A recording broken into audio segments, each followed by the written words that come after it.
Hilda Fainsod. Really enjoyed talking to Hilda. What great energy. She's from Mexico City. She's a leadership coach, but with a very, very different angle and a great, great story.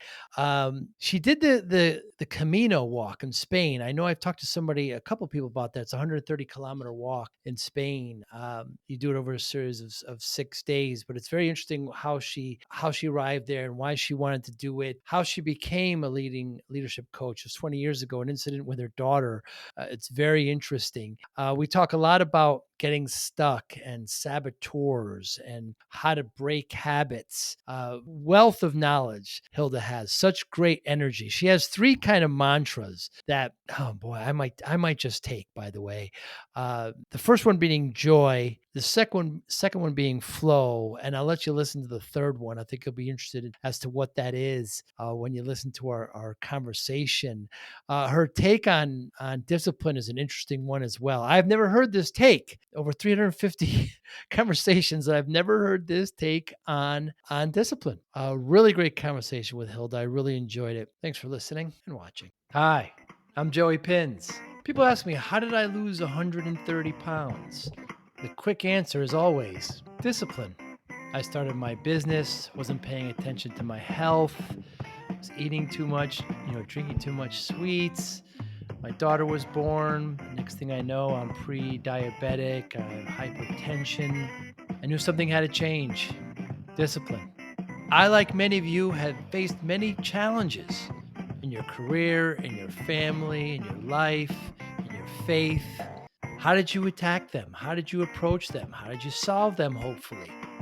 It all had to have some degree of discipline. I'm also asked, how did you found and start a tech business that lasted over 25 years?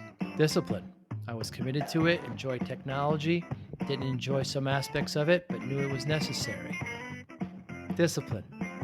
Our podcast mission, how do we use discipline to better ourselves and society? Join me, please, as I talk to interesting people and discuss how they use discipline in their family and their passion and their careers and how it helped them. Our podcast vision, growth through learning from others. Joey Pinz Discipline Conversations. It'll be light and serious. Join us, please. Thank you for consideration. Set this up for a while, and I'm glad we're talking now. Hilda Fainsod, so happy to have you today. How do we prevent and stop burnout? Okay, I'm so glad we have the chance of this conversation. Thank you for having me. Listen, burnout is coming every day in different shapes and sizes.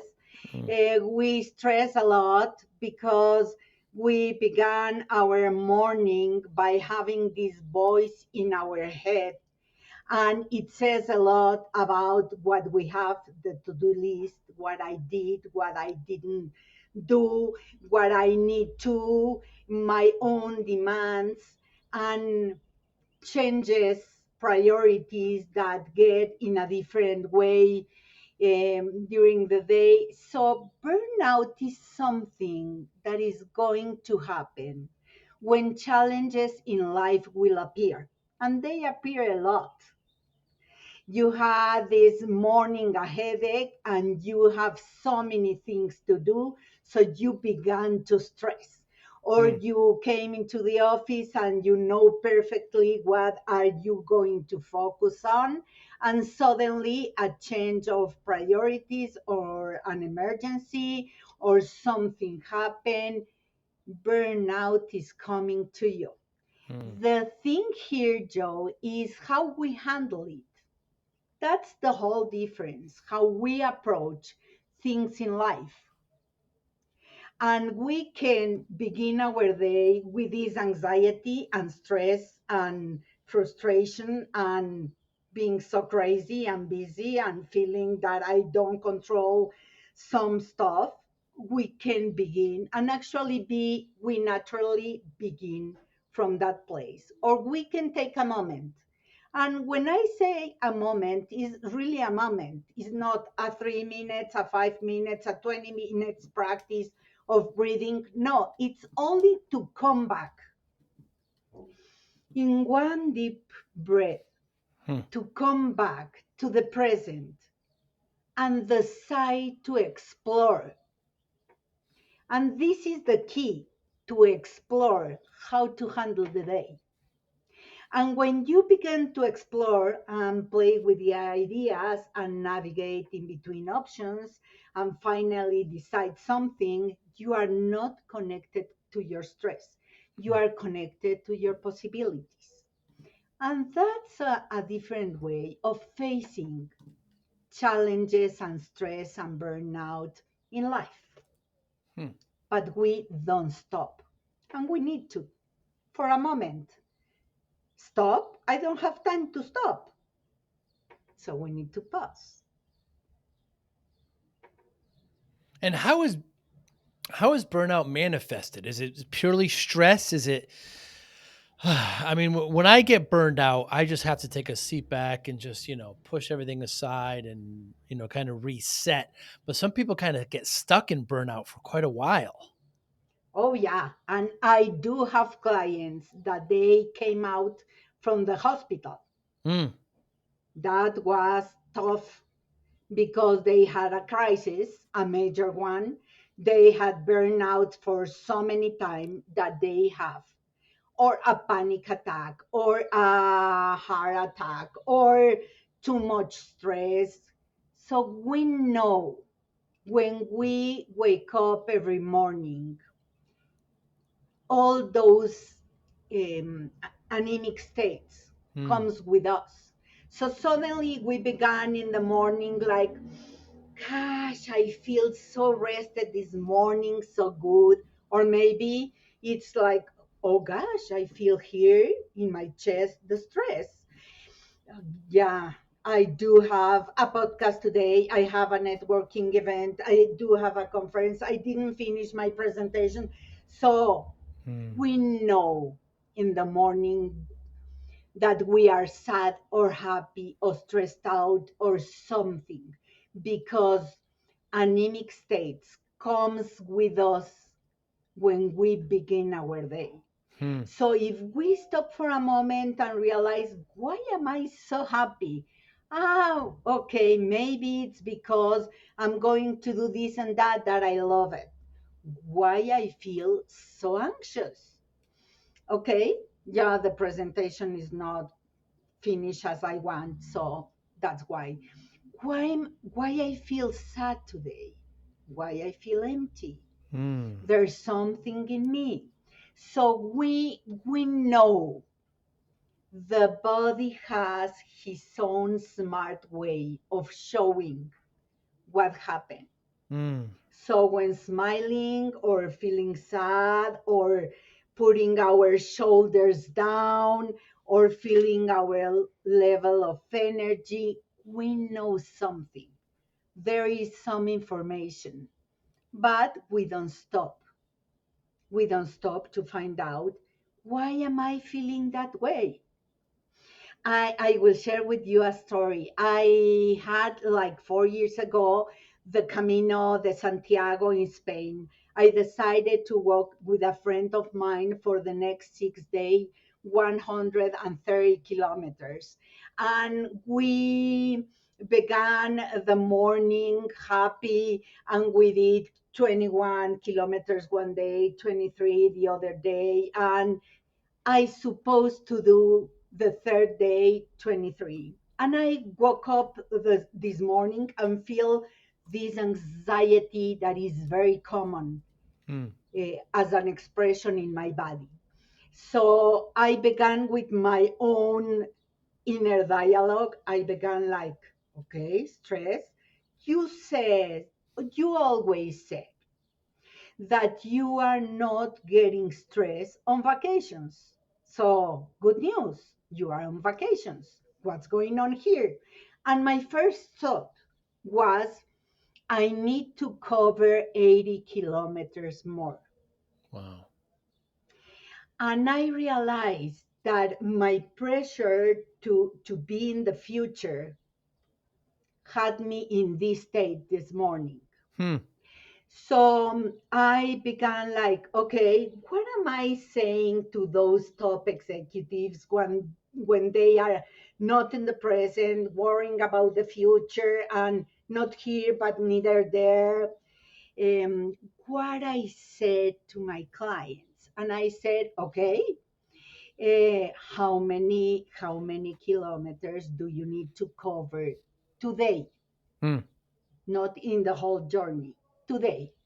And my answer was 23. Can I do that? And my answer was yes, of course. Can I do that enjoying? Oh, yes, of course. I wanted this badly. I had like 10 months preparing and so excited with that dream, accomplishing step by step. So I stopped worrying. I decide to enjoy and Hmm. cover my 23. And at the end of those 6 days, I will have the 130 kilometers. But this kind of anticipation make us crazy also. Hmm. It makes sense, Joe. I heard you talk about chunk into small pieces, chunking. Oh, yeah. Yeah, that is a big secret. But there is a bias there. We don't like small pieces.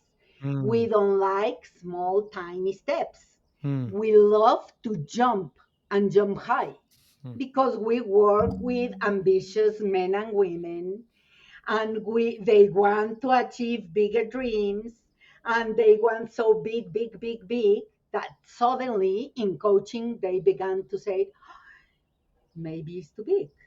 Hmm. I'm not sure I'm prepared. And I said, don't worry the size, chunk it, pieces, small, tiny step, continuous effort. But when we began a journey, we want to know when it's going to finish. We didn't walk a step and we want to know when we'll be achieving the goal. Hmm. So that's our own interference, our own thoughts, and common mindset that stop us and prevent us from big, big changes. Because big, they are covering one step at a time, not more than that. Why did you decide to take? I've talked to people who've done this Camino, this 130-kilometer walk in Spain. Why did you want to do it? Yeah, for two reasons. One, it was a great challenge, a big one. Hmm. And the second one, because I love to walk. Hmm. So I ran in my life 7 marathons. I cannot run anymore, but I can walk. And finally, I decided it was a great challenge and I will enjoy it. And it was amazing. It was the best self coaching week for Hmm. myself, the best one, because all the time you are in contact with you, with yourself, with your thoughts, with your challenges, with the nature, with that amazing way of looking the world in a different perspective. So finally I decided to do that. And the first day that I went in the road, I made a mistake because I needed to cross to that street that was straight, and I crossed a little bit here as a street behind. So two people were like, "No, no, the Camino is not there; it's in the other street." And I said, "Thank you very much."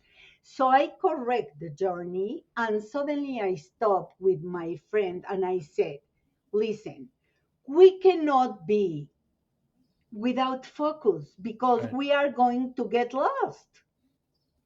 And she said, "Okay, okay, where are the signs?" So we saw the sign, and finally we began to walk. And I stopped for a moment and I said, how many times there are so many signs in the life Hmm. and we don't see them? So it was a great reflection and a coaching week, not only a challenging and enjoying journey. It allowed me to see what usually I don't see Hmm. because I'm in a different pace in life. It's a great metaphor, Hilda. It's a great metaphor. How It is. sometimes there's just so many obvious signs, and we just kind of take our nose away for a moment and get distracted, and we don't see the obvious things. Oh yeah, and sometimes it's like I didn't see it coming. Mm, It happened this and that and all those things, and you didn't see it mm. because we are so in a rush.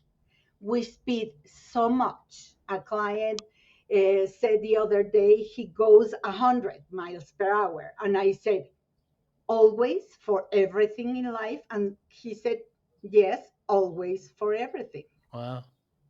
So we don't stop for a moment and reflect and find out some awareness in what's going on, in what happened or don't supposed to happen. We don't reflect Mm, because we are in the next and solving and trying to improve and working and don't reflect to be a great observer of what's going on here for a moment. I do go fast, I walk fast, I talk fast, I love speed. Sometimes we need to slow a little bit, not so much. hmm. Don't worry. Hilda, you talk also a lot about saboteurs and how to stop them.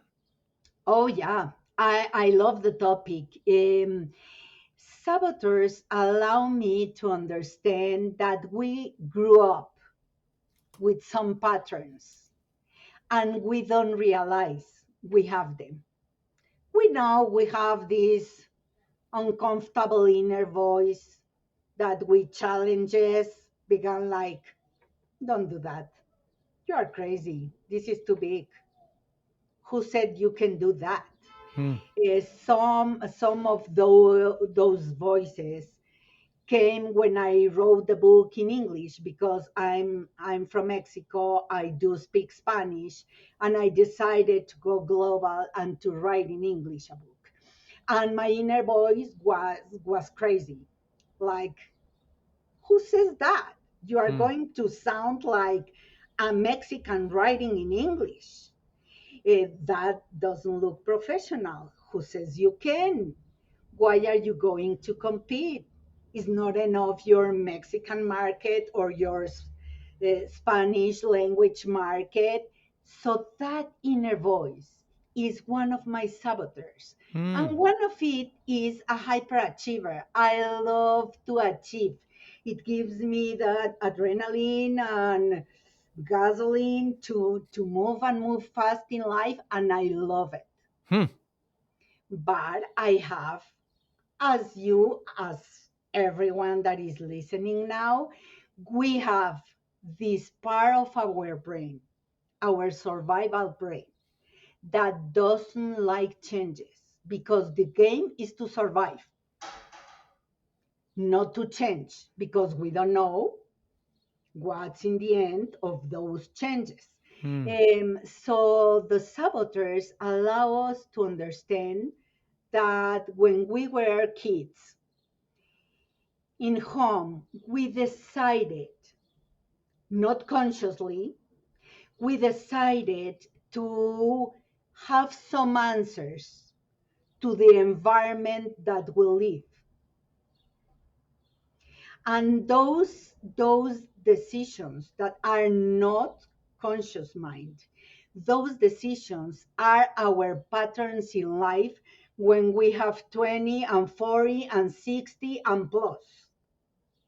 And because are invisible, we don't realize we have those interferences in life. Hmm. So for example, I am a pleaser. And if I go back to my childhood, I want to please my mom.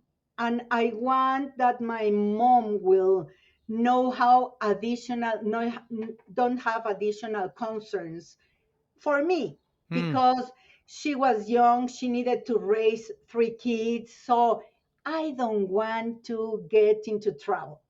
So I was a pleaser. So today I'm still a pleaser and I Interesting. don't care about my needs. Focus only in others' needs. And this is not a winning game, Mm. but it's ingrained in my brain and in my behavior. Hmm. So understand that. Allow me to begin to see what I didn't see before.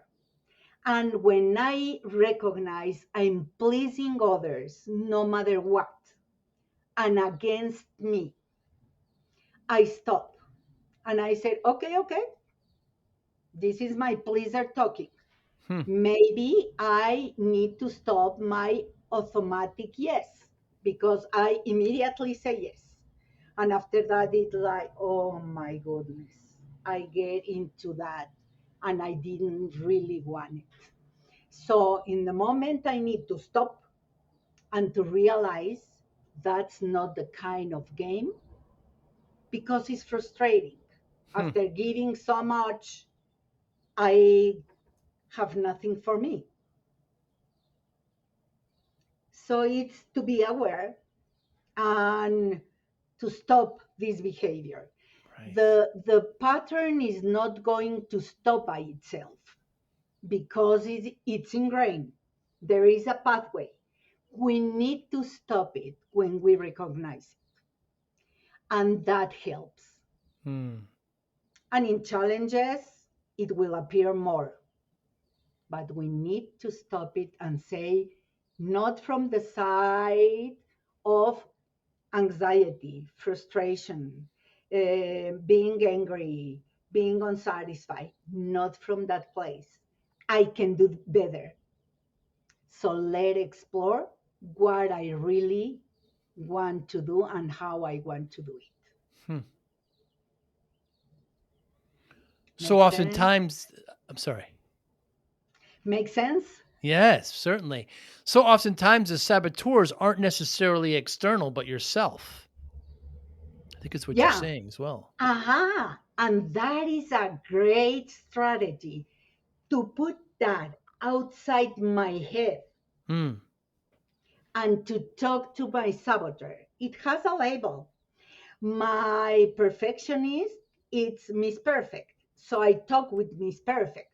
When I realize I'm so much time in this presentation changing so little bit things that don't make a difference, don't Mm. add additional value, and I'm the last 4 hours here doing so perfectly, I begin like, okay, this is a crazy game, so Miss Perfect.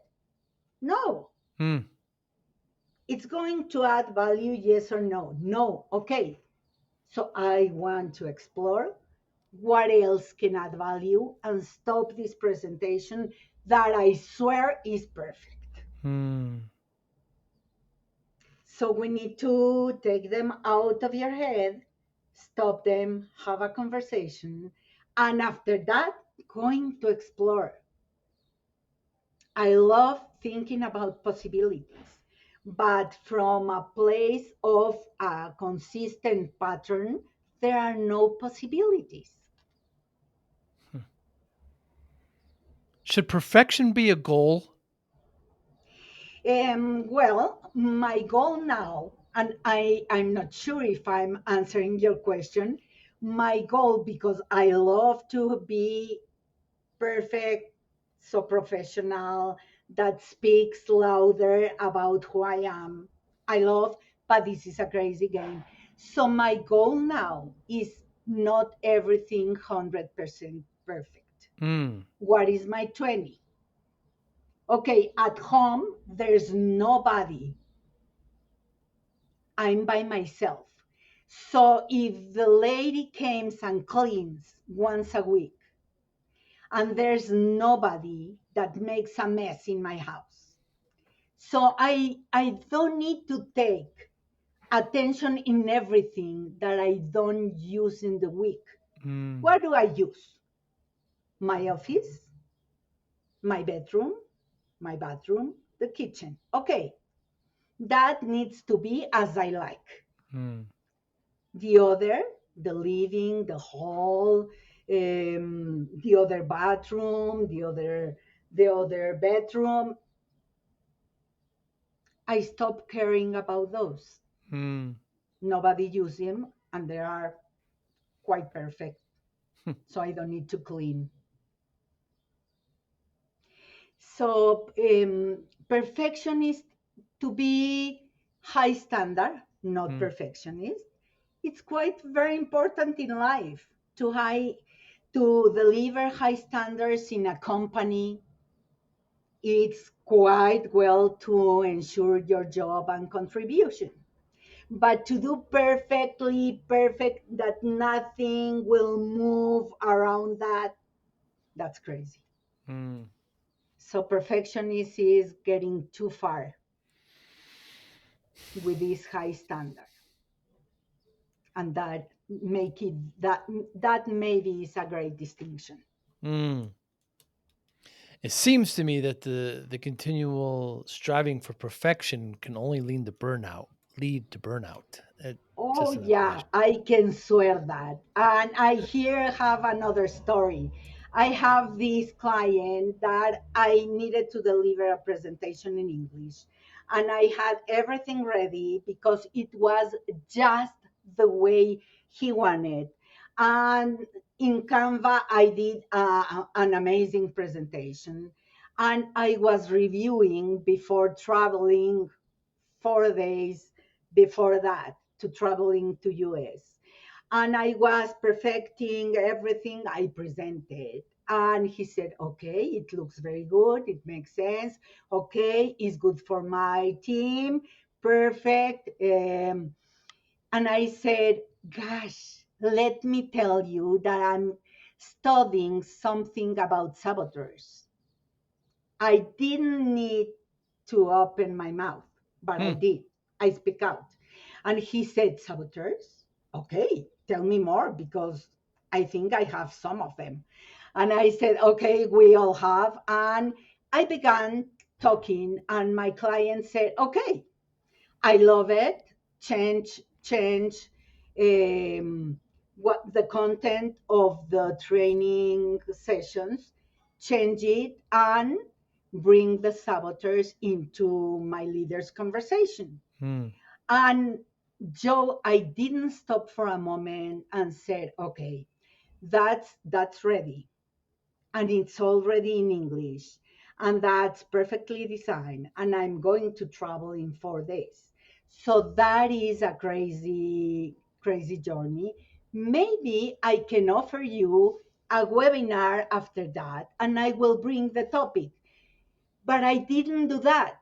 I came into my client's expectations, and I said, okay, if I change that, I need to do this and that.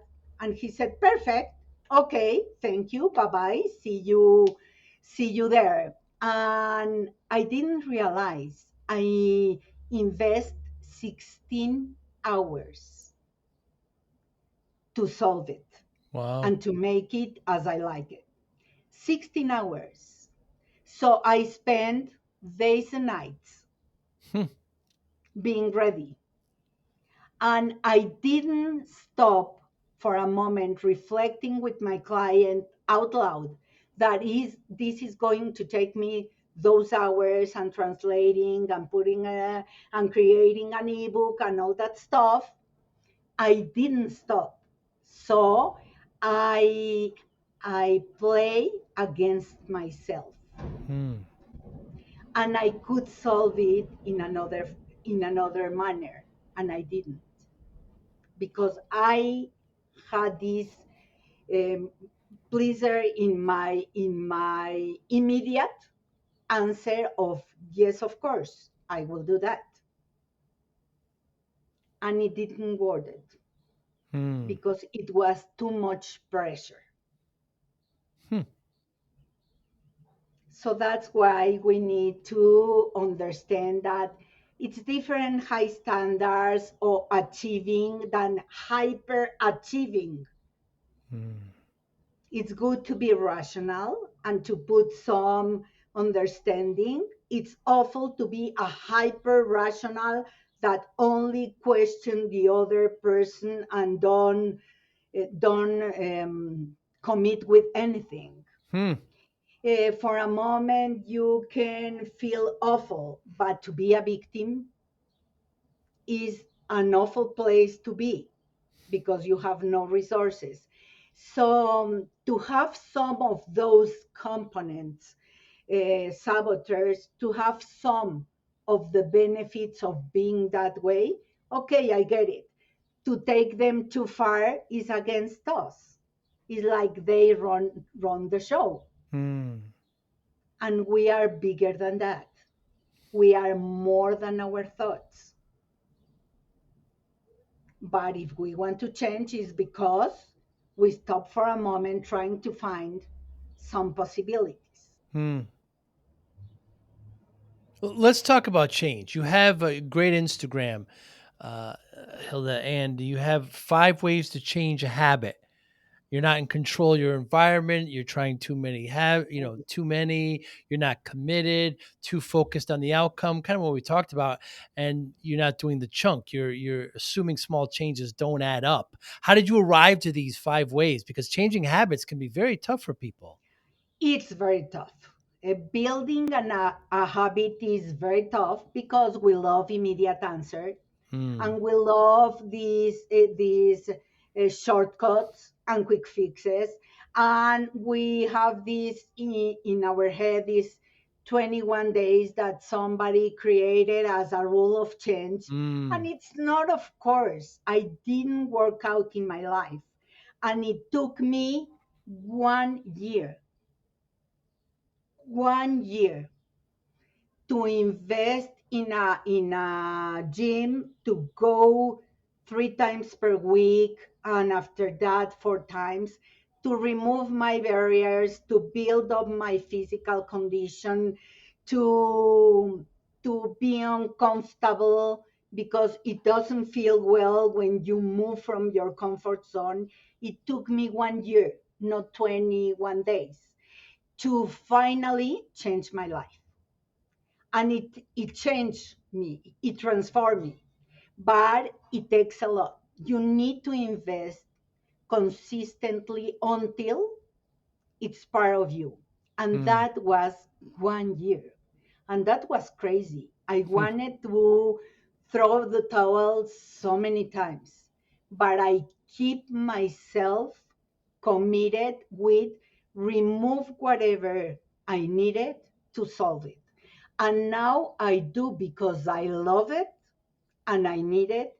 6 times per week exercise. Wow. Six.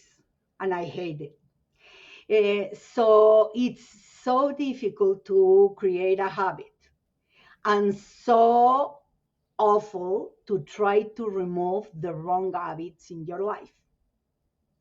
And as a child, my mother taught us to have dessert after finishing the meal. So at my age, I finish and I'm satisfied and I go for dessert. Hmm. So it's so difficult to remove those habits in our life. But to build one, and I clearly said in the book because I understood that in life, a few months ago, that is not the same to set a goal. To set a goal is to go for a race. Okay, I did. It's to not eat cake the whole week. Okay, I cover it. Hmm. It's to delegate what needs to be delegated in my company. I did for a day. Perfect. I forget when I cover the goal. So the best is to think in terms of transformation. Who do I want to become? Is not to go for a race. Is not to run a half or a complete marathon. It's to be healthy in life, to have this healthy, energy, attitude to be at my best shape Hmm. for my present and my future. Okay, that is a great identity and that is a great pursuit. Not doing exercise today. No, it's how I will keep doing what I need to do to be a healthy person. Hmm. What am I going to do to be a great leader in my company? How am I going to lead business and people to be a leader of value for my company? So that is more than a goal. Because when you achieve the goal, you forget about it, you relax yourself, you reduce the energy, and you don't do the same effort the next day. Hmm. So it's to change and to build a habit is to define who do you want to become? What is the best version of yourself?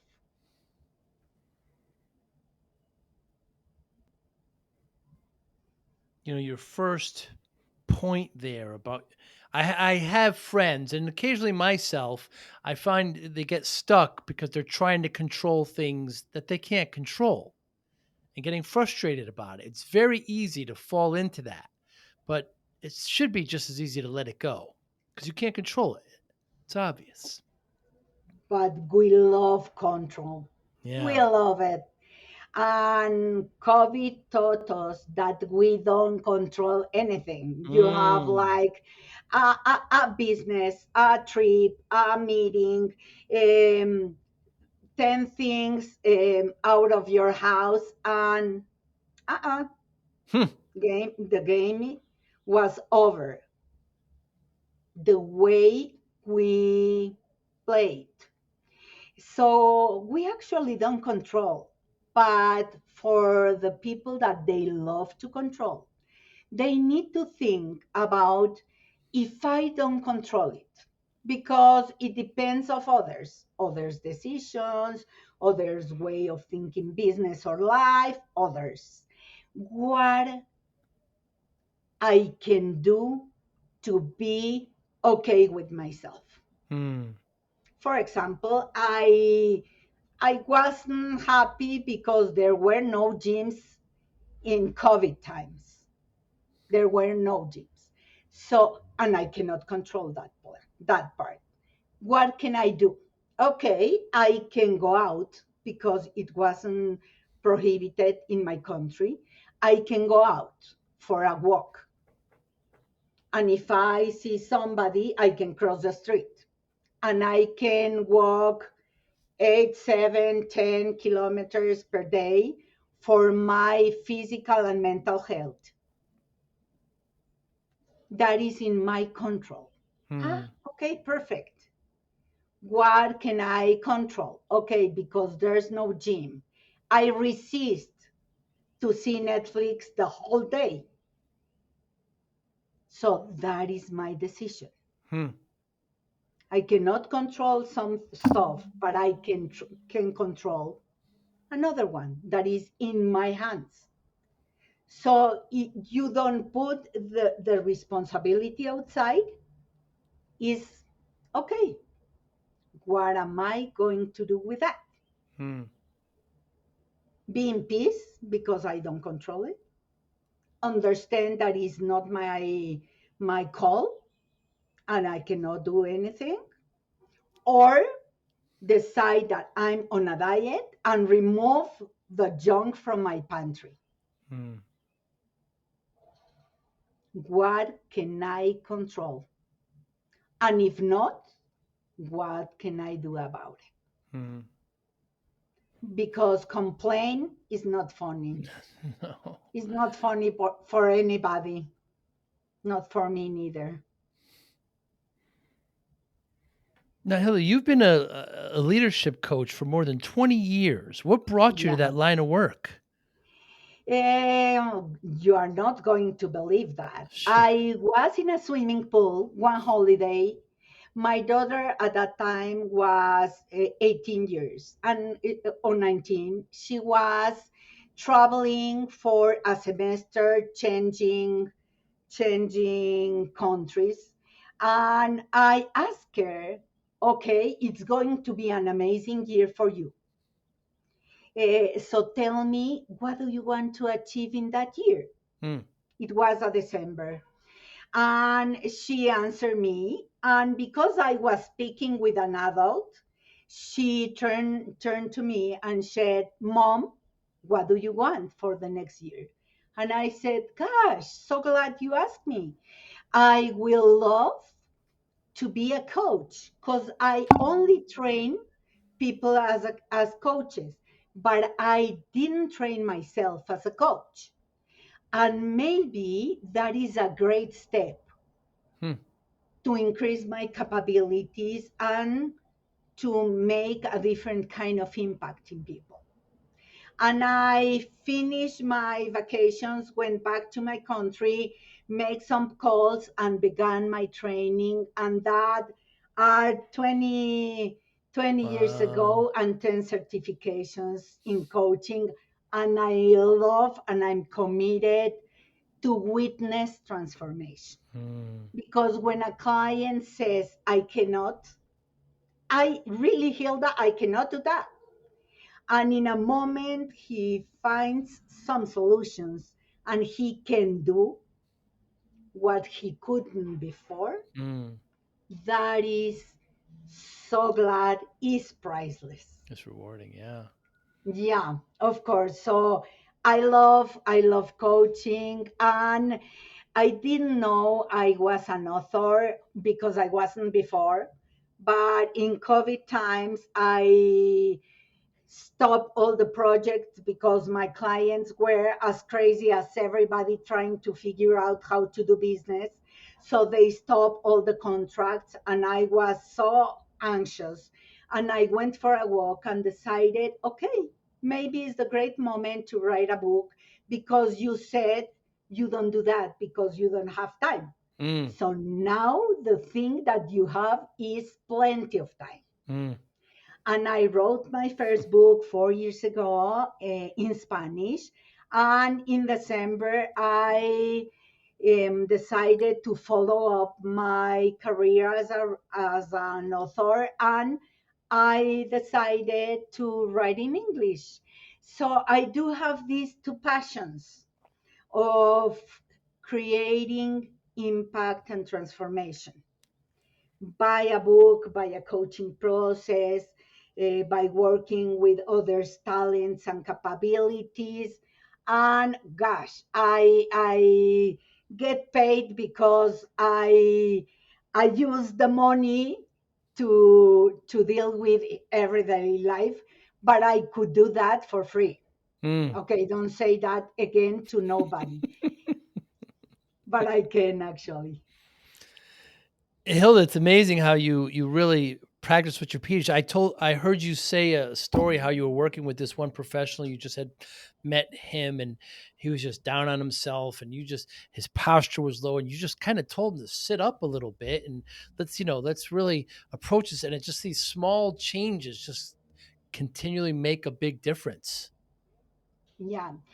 Um, Listen, we want to throw the towel so many times Mm. because changing is not as I expected. I do have in my head that today I begin a diet and tomorrow I want to fit in my clothes, Mm. and it's not going to happen. And maybe the next week, still you are not going to fit well. So changing is this kind of line that doesn't move for a long time. Mm. And you need to keep going because if you stop at that point, you lose everything. Mm. And you began like having this change fatigue that I don't want to change anymore. I'm sick and tired of that. Forget it. I'm not going to get it. So you need to go in that line, following your pace one by one, tiny steps. And there will be a moment when the line goes up. Mm, And that is when you feel amazing and you have motivation and you fit in your clothes and you delegate and you can be more strategic and you can lead that project the way it's supposed to be, and everything is more than okay. But the transition in between, I want to be there, but I'm not there, I'm here, and that doesn't move. mm, This is crazy. The transition, if we follow it and we sustain it enough, it will change your life. hmm. That is so true.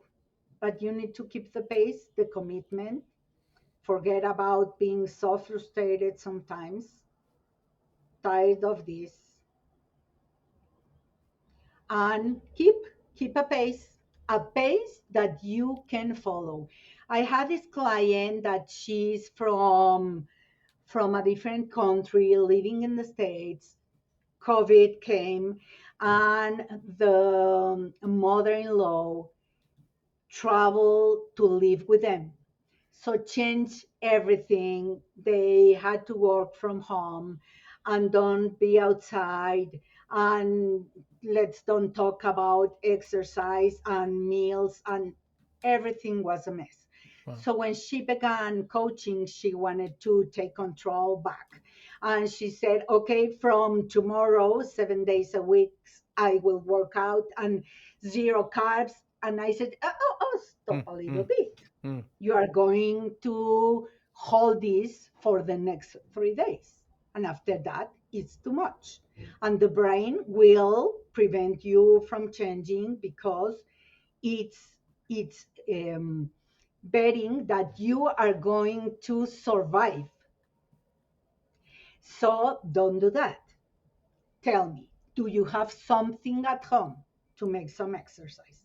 And she said, yeah, actually, I have a treadmill. And I said, can you go in the treadmill 5 minutes a day? Hilda, of course I can. Who cannot? I mean, are you talking 5 minutes? And I said, yes, 5 minutes. And she said, okay, every day. No, no, no, not every day. Something that you can hold and you are accountable for that. Okay, she said maybe 3, 4 days. Okay, let's begin with three. Is that okay? If it's Saturday and you have only 2 days, you need to complete three. Is that a promise? And she said, okay.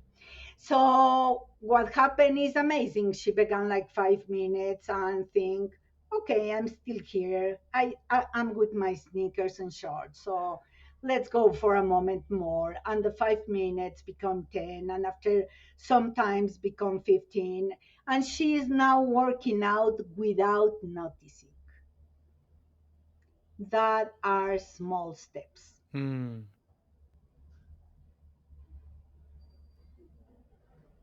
I heard you talk about a specific word that you say you use often. So I started my business, and I wasn't paying attention to myself, Hilda. I was working way too many hours, and not eating very poorly. Exercise cut down. We just talked about that, and before you know it, I found myself at about 340 pounds. Absolutely terrible. Mm.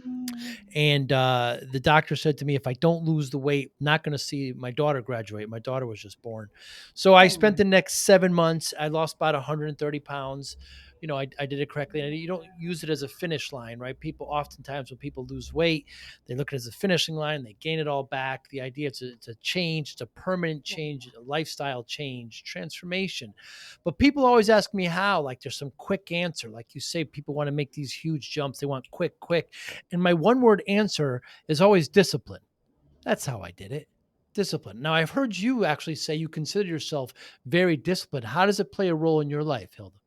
Okay, it plays a role perfectly in everything in life. And there is a quote that I love that says, as you do anything, you do everything. Hmm. And it's so amazing true. So I'm disciplined in my life, in my personal goals. Yeah, and I'm disciplined in my business, and I'm disciplined when I work out, and I'm disciplined in everything. I have this structure.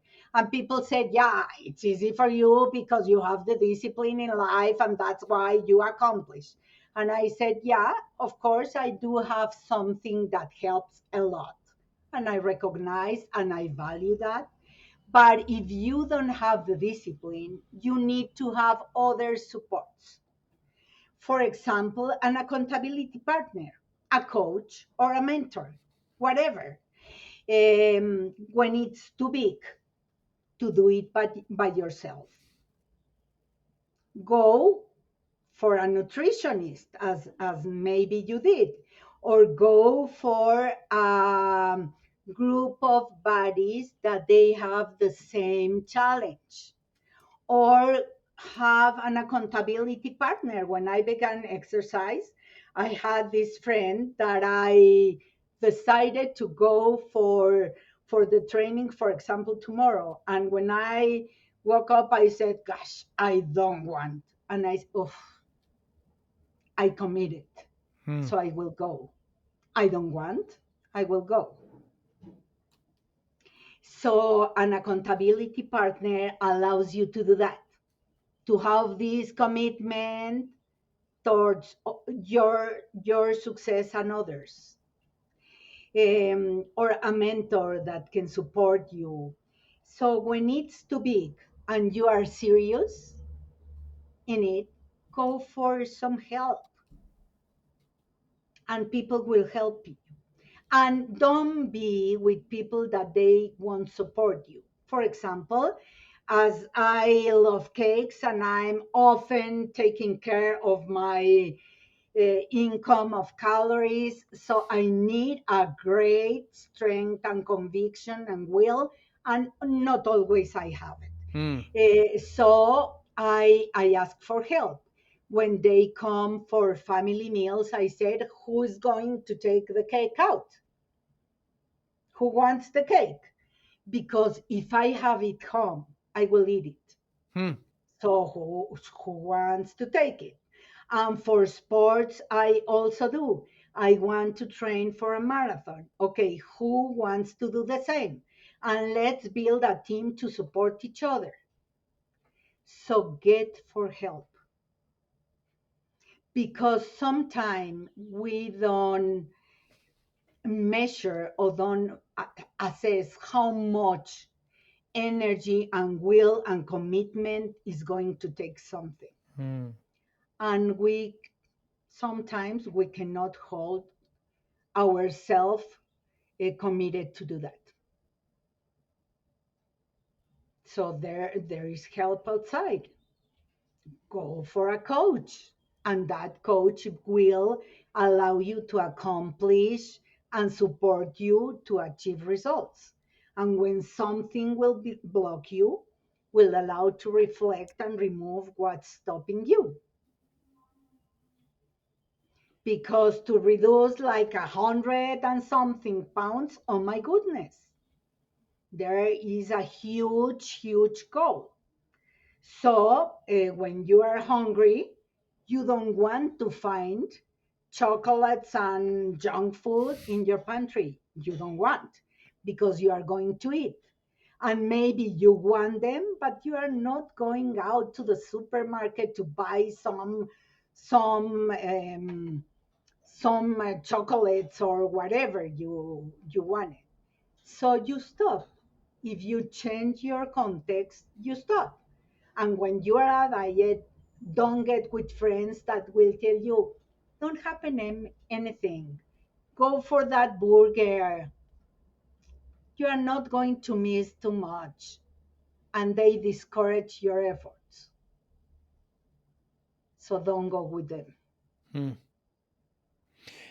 It's interesting, Hilda, how when I ask about discipline, you go to get outside help. A lot of times we're so, we're so sure that we could do everything ourselves. We actually need discipline to ask for help and get somebody accountable. It's a very interesting take on discipline. Yeah, because sometimes and I know my friends love to commit with something with me Mm, because they know I have the discipline, that we have a writing room and we connect twice a week to do something about our own books. So we have this support. Because if not, maybe I don't have or spend time to do that by myself. But if I commit with somebody, it will do. So my friends love me because I do have the discipline to make it happen. But I'm also a human being, and mm, sometimes my discipline vanished and I want badly something that I cannot. So to be supported by somebody, it's a great tool. I do myself my best times of accomplishment in life is because I have a coach, or I define who can be an accountability partner for that journey. So if you don't have the discipline and you know if is not, go for somebody that will make you accountable and you are supporting the person for success too. mm. Yeah, having that accountability partner. When I first was running my business, I felt like I was all alone, and then I joined a peer group, and all of a sudden I had all this accountability. And as a business owner, you have employees, you have vendors, you have the bank. Everybody is kind of working out against you, but not exactly with you. And once you get somebody who's accountable, it helps. It really, really helps, and you can really, really motivate by them. Which goes to my next question: what motivates you, Hilda? Okay, this is a great question because as John Maxwell said, and I love this quote, he said, don't wait for motivation. Hmm. It's not coming. Go and move yourself and begin to change, and motivation will appear. Hmm. You create Who it. wants to be on a diet? No one. Who wants to go for exercise if it's so comfortable looking for a series in TV, or so you don't want to go outside. So it's not about motivation. It's a strong commitment with who do you want to become. And after that, this energy of moving yourself, it creates a momentum. And if you don't stop, it moves you and allow you to go for it. And Mm, that's when motivation comes. But every year, as a lot of people, every year I question myself about what do I want to achieve. And I have now a better conversation of myself, of who do I want to become. I want to become a stronger author and impact thousands instead of one-on-one. Okay, so what do I want to do with that? I want to go for coaching. Something will help me learn or transform myself before I coach others in that. Okay, I go for it. But I have this inner hyperachiever, so it comes with a lot of goals in my head. A goal of how many times I need to work out, and a goal of how many days do I want to do this and that. I have this a pusher that puts me in the next goal. But I define as a coach with myself that I don't want to live in a default future. And a default future is the one that unfolds every day. When you began your business, you had very clear, you have a ton of things to do every day. And you just keep moving because that is the way to building something. But maybe it's not the best place where you can be. Maybe you can think about future Mm. and how it looks and where do you want to take your business. And because you understand that end, you come to this place and you began to build the walking of the bridge to that place. So that's a defined future, not an unfolding future. We all have our agenda packed with stuff. And who says that is a fulfilling way of addressing work and life? Mm. Hmm. So, given that motivation, Hilda, how do you measure success? Okay, I think success needs to be in the beginning. Hmm. Oh, yeah. Because if not, you are going to enjoy just when you were there. And after that, it will be a sensation, a short sensation of accomplishment. No, no. It's need to be here. What do I will enjoy today? Mm. So this morning I was in my cycling class at 7 o'clock in the morning, and they began like, "What's the purpose for the class?" And I think, "What's the purpose of my day?" And I said, "To enjoy the conversation with Joe, Hmm. because it's a great opportunity to be in this conversation." So I began like having this anxiety of enjoying and be happy because of the opportunity.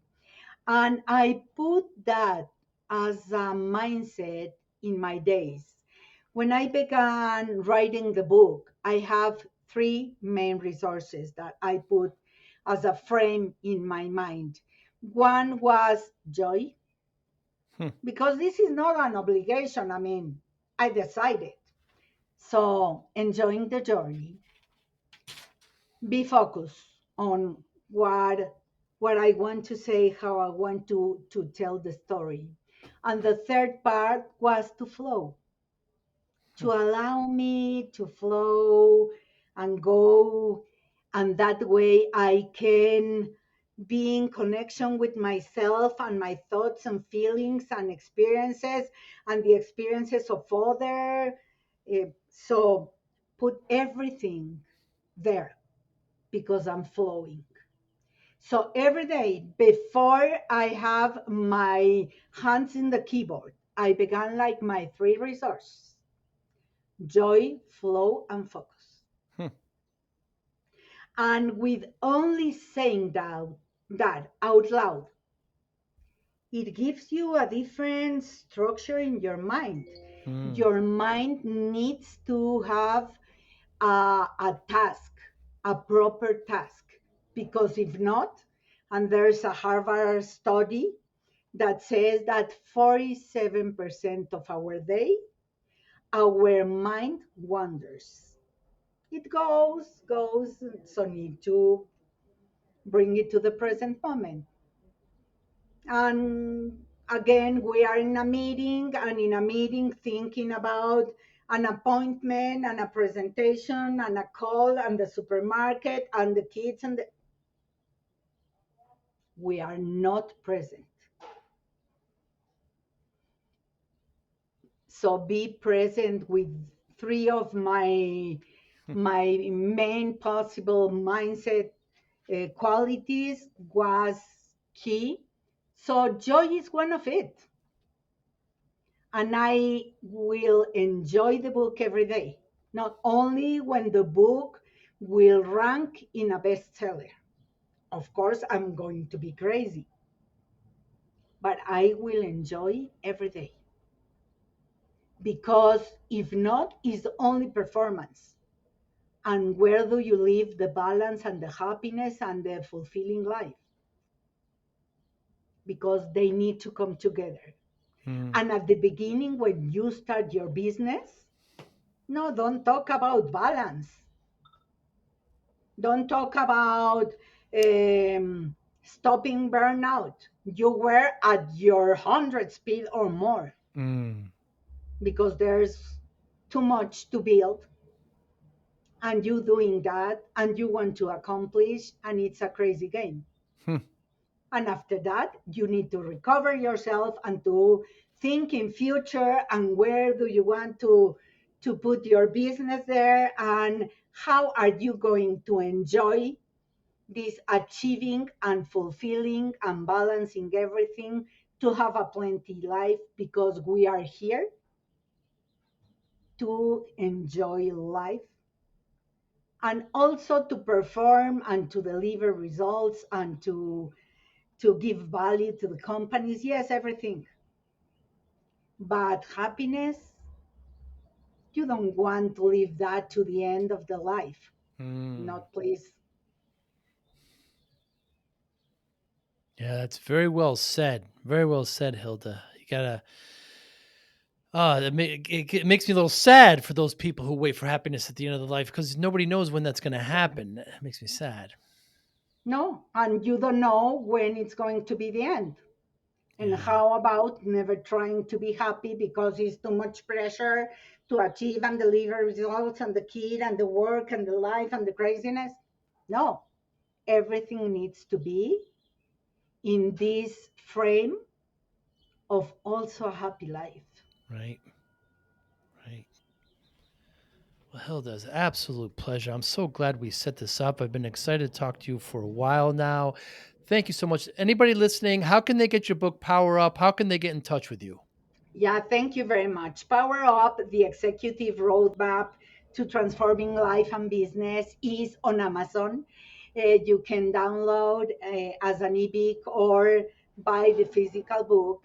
And if you want to address a new, stronger you, a great identity, to go for a different level in life and business, I do will be my pleasure to coach you. So my webpage is hildafainsod.com, and my social media is that Hilda Fainsod, and you will have some information and small videos and capsules and the podcast and everything to allow people to reflect and do better and stronger and enjoy more life.